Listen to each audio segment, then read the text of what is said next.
Ce journal vous est offert par le FPI, Fonds des promotions de l'industrie, votre partenaire privilégié pour la réussite de vos projets.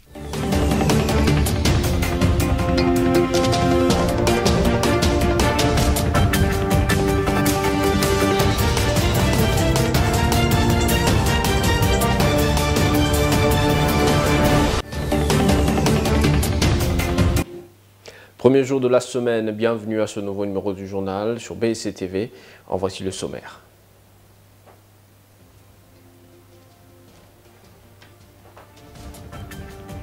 Ouvert ce lundi 14 novembre 2022, le procès de Villiers Chimanga, ancien conseiller stratégique du président de la République devant les tribunaux de paix de Kinshasa-Gombe, renvoyé pour le 24 novembre prochain. Les Léopards seniors dames de la RDC se sont qualifiés pour les quarts de finale de la 25e édition de la Coupe d'Afrique des Nations Handball après leur victoire devant les Fennecs d'Algérie sur la note de 32 à 23 dimanche 13 novembre 2022. Mesdames, Messieurs, encore une fois de plus, bienvenue à vous tous. Vous l'avez suivi en titre, ouvert ce lundi, suite aux exceptions soulevées par la défense qui a notamment évoqué l'incompétence de cette juridiction à poursuivre son client sans aucune plainte. Les tribunaux de paix de Kinshasa-Gombe a vite renvoyé l'affaire pour le 24 novembre. Concernant les exceptions soulevées par la défense, ceux-ci ont été réfutés par le ministère public. Villiers Chimanga, ancien conseiller du chef de l'État, est poursuivi par le procureur pour corruption massive, trafic d'influence et offense au président de la République, une affaire qui reste à suivre. En ce jour à Kinshasa, depuis dimanche 13 novembre, dans la soirée, le facilitateur du processus de Nairobi, désigné par l'EAC, la communauté d'Afrique de l'Est, Uhuru Kenyatta, ancien président kenyan, a été reçu par le chef de l'État, Félix-Antoine Tshisekedi Tshilombo, et par la chef de la MONUSCO, Bintou Keïta, avec qui il a échangé sur les mécanismes du retour de la paix à l'Est de la RDC. L'ancien président du Kenya a poursuivi ses consultations ce lundi à Kinshasa. Il est prévu également des échanges avec les représentants des communautés des deux Kivu ainsi que de la province de l'Ituri. De nouveau pour parler de paix sur la situation dans l'Est de la RDC en proie à l'activisme de nombreux groupes armés doivent débuter le 21 de ce mois à Nairobi au Kenya, annonce faite par sous le compte Twitter de la communauté des États d'Afrique de l'Est.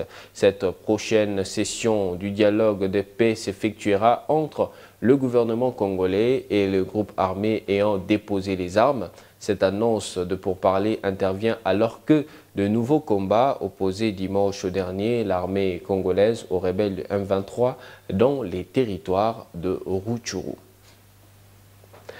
Tout à fait autre chose à présent, le Premier ministre Jean-Michel Sama Lukonde Kyenge a clôturé son séjour de travail à Sharm el-Sheikh en Égypte où il a représenté le président de la République, Félix-Antoine Tshisekedi Tshilombo, à la COP 27 qui vont se poursuivre jusqu'au 18 de ce mois. Résumant sa mission devant la presse, il s'est dit satisfait de toutes les interactions qu'il a eues avec les différents partenaires sur des questions non seulement climatiques, mais aussi sur des questions de sécurité, surtout dans la partie est de la RDC.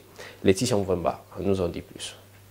En marge de ces rencontres, de cette COP27 que nous avons eue de manière officielle, nous avons eu aussi à participer à d'autres forums, notamment au niveau de l'Union africaine, où nous avons été avec les autres zones africaines qui affirment aussi leur voix, notamment la zone du Sahel, la propre zone dans laquelle nous sommes, le bassin du Congo, ainsi que les pays insulaires, pour que non seulement il y ait des interactions au niveau de ces zones africaines qui ont été définies lors de la COP22 au Maroc, mais aussi qu'il y ait des interactions au niveau africain pour que nous revenions sur cette même voie.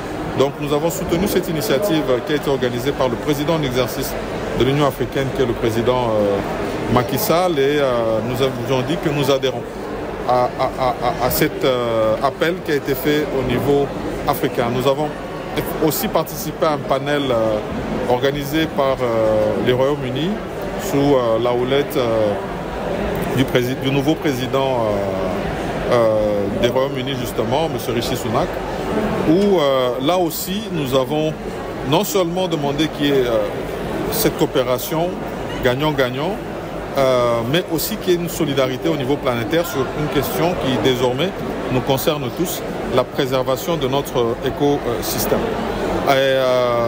Nous avons tenu aussi à répondre aux autres rencontres bilatérales qui nous avaient été posées, notamment la rencontre avec le président polonais, M. Duda, où nous avons parlé d'abord des questions climatiques, mais au-delà de ça, des coopérations qui peuvent se faire entre nos deux États. Étant donné que nous sommes actuellement en programme avec le Fonds monétaire international, il n'était que normal que nous puissions aussi rencontrer la présidente du FMI, Mme Kristalina, avec lesquelles nous avons échangé sur l'évolution d'abord de nos relations, mais sur aussi les interactions et les appuis qui peuvent se faire du point de vue de ces questions de climat. Voilà, et puis le week-end dernier, Kinshasa, capitale de la République démocratique du Congo, a été marqué par le ballet diplomatique à la Cité de l'Union africaine entre le président de la République, Félix-Antoine Tshisekedi Tshilombo, et les différents médiateurs venus de l'Afrique pour un retour de la paix à l'est de la RDC, mais aussi l'est de la RDC en proie au groupe rebelle, dont le M23, soutenu par le Rwanda voisin. Faiza Clémence pour les récits. La Cité de l'Union africaine a vibré le week-end au rythme du ballet diplomatique sur la situation sécuritaire préoccupante à l'est de la RDC.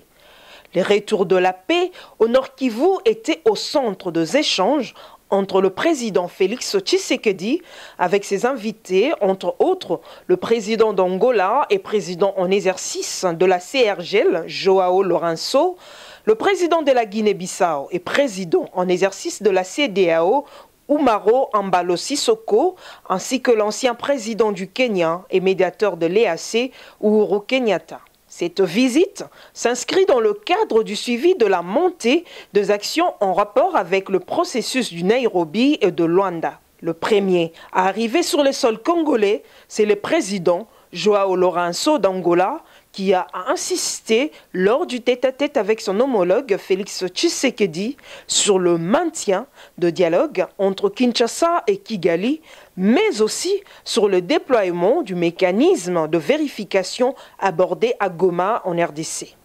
La finalité est de parvenir au maintien d'un dialogue entre les autorités de la RDC et celles du Rwanda comme moyen de résolution de la crise politique entre les deux pays frères, a conclu les ministres des Affaires étrangères de l'Angola lors du point de presse. Les seconds tête-à-tête s'est effectué entre le chef de l'État de Guinée-Bissau, Umaro Sissoko, et son homologue congolais, qui souhaite un soutien diplomatique pour mettre fin à ces conflits.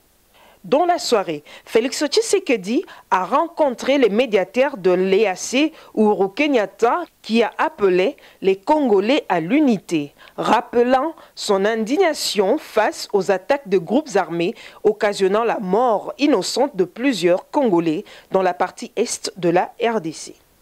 Pour rappel, c'est depuis mai 2022 que les affrontements ont retenti entre le FARDC et le M23 dans le territoire de Rutshuru, dont une vaste partie est sous contrôle de M23. Des multiples actions diplomatiques tentées par la RDC sont vaines et on espère que cette nouvelle session de pourparlers qui s'ouvre le 21 novembre à Nairobi mettra fin à cette tragédie.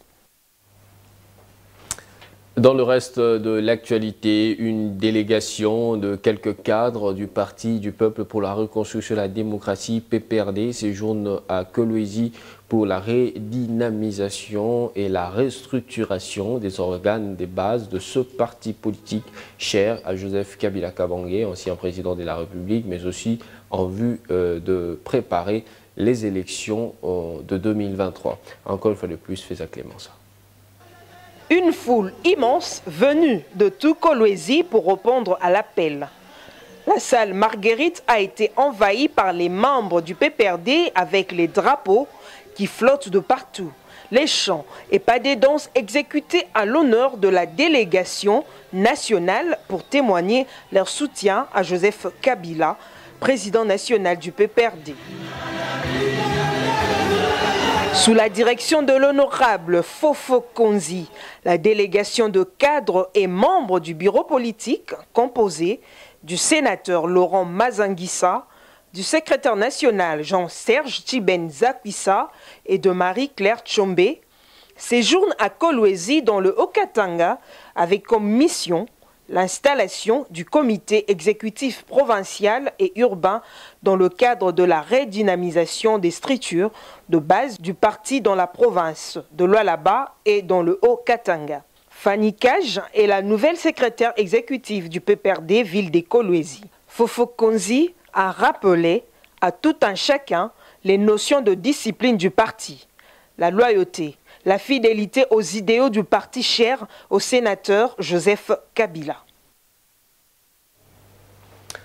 Et cette histoire plutôt incroyable, cette nuit vers 3 h du matin, le corps sans vie d'un présumé voleur a été retrouvé dans une citerne d'eau. Nous sommes à Kasumbalesa, dans la province du Haut-Katanga. Ce dernier, voulant opérer son forfait dans une parcelle clôturée, a été donc surpris par les responsables de lieu et quand il cherchait à se cacher, il est allé se réfugier dans cette citerne d'eau. Malheureusement, il est mort par noyade.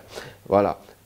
Poursuivons ce journal, mesdames, messieurs, avec le sport pour parler handball, avec cette rencontre qui a opposé la sélection senior dames handball de la RDC avec à droit au quart de finale grâce à sa victoire de 32-23 devant la sélection homologue d'Algérie. Les Congolais ont écrit une épopée dimanche 13 novembre. Samy Bosongo va nous en dire plus dans cet élément. Qui vont mener au score par un but. Les Léopards Handball Dames qui participent à la CAN Handball Dames Sénégal 2022 se sont adjugés une place en quart de finale en battant les Algériennes par 32-23 dimanche 13 novembre au terme d'un duel comptant pour la deuxième journée de la 25e édition de cette compétition. 16 buts contre 10 en première période et 16 buts contre 13 en deuxième mi-temps. Cette victoire survient après la première arrachée face au Cap-Verdienne 27-19. 2 victoires d'affilée qui qualifient déjà la RDC pour le quart de finale, quel que soit le score de la rencontre d'aujourd'hui contre les Angolaises pour le compte de la 3e et dernière journée de la phase de poule dans le groupe B. On rappelle que depuis le mercredi 9 novembre que cette 25e édition de la CAN féminine de handball qui fait compétir 13 sélections a démarré et ira jusqu'au 19 novembre 2022. Les 2 premières de chaque groupe dans cette compétition ainsi que les 2 meilleurs 3e de l'ensemble des groupes seront qualifiés pour les quarts de finale.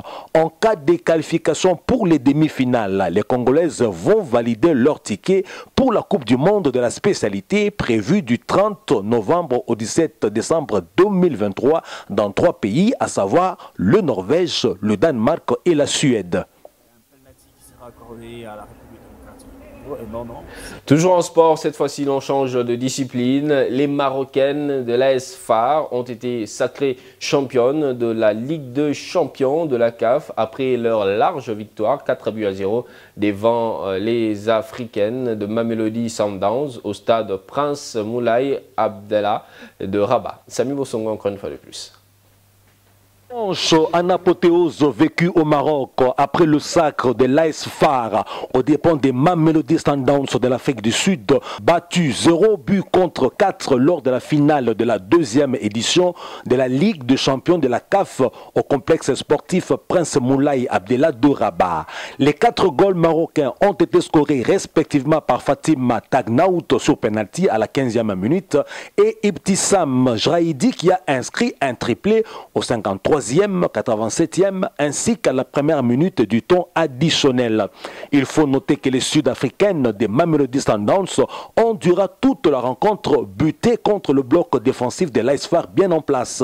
Dès la première mi-temps, du fait des attaques à outrance des Marocaines, la joueuse sud-africaine Roda Moulaoudi a écopé d'un carton rouge. Au retour des vestiaires, Zanel Nlapo des Mamelodi Sundowns s'est également vu attribuer un carton rouge à la 53e minute. Réduite à 9, les Sud-Africaines ont alors concédé 3 buts durant la deuxième période. Avec ce titre de championne d'Afrique en Ligue des champions dames de la CAF conquis par son club féminin, le Maroc est devenu le premier pays dont les clubs remportent la même année 2 Ligues des champions d'Afrique dans les 2 versions. Voilà, félicitations à elle, mesdames, messieurs. À présent, le rappel de principaux titres.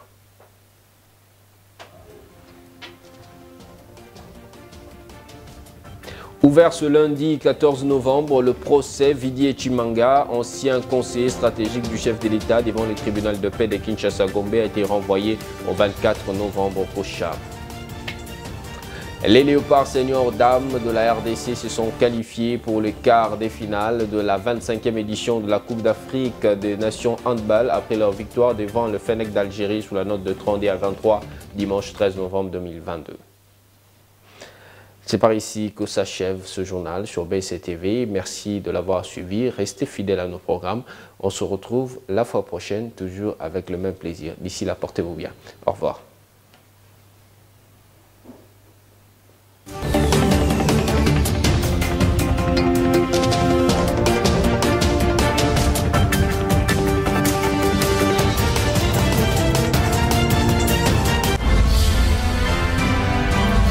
Ce journal vous a été offert par le FPI, Fonds des promotions de l'industrie, votre partenaire privilégié pour la réussite de vos projets.